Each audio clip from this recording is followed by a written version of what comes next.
क्या आप चाहते हैं कि आपका चेहरा चंद दिनों में ही बेबी फेस जैसा नरम, चमकदार और रिंकल फ्री हो जाए? आज मैं आपको बताऊंगी एक ऐसी नाइट क्रीम जो घर में बनती है और हैरान कुन नताइज देती है। सबसे पहले एक साफ बाउल ले। इसमें डालें 2 चम्मच वैसलीन।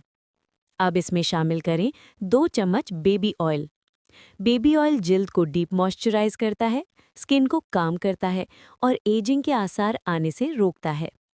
अब इसमें डालें 1 चम्मच aloe vera gel. Aloe vera sagging skin को टाइट करता है, रिंकल्स को फाइट करता है और चेहरे को नेचुरली फ्रेश बनाता है। अब इन तीनों चीज़ों को अच्छी तरह मिक्स करें, यहाँ तक कि बिल्कुल एक स्मूथ सी क्रीम जैसी शक्ल बन जाए। तैयार क्रीम को एक छोटी सी बोतल में भर लें। रात सोने से पहले इसे चेहरे पर हल्के हाथ से लगा लें। सारी रात ये जिल्द को रिपेयर करेगी। सुबह उठकर चेहरा धो लें। रोज़ाना का इस्तेमाल चंद ही दिनों में चेहरे को बेबी सॉफ्ट, टाइट और ग्लोइंग बना देता है। अगर आपको मज़ीद ऐसे आसान और मुअस्सर टोटके चाहिए तो नीचे कमेंट सेक्शन में ज़रूर बताएं।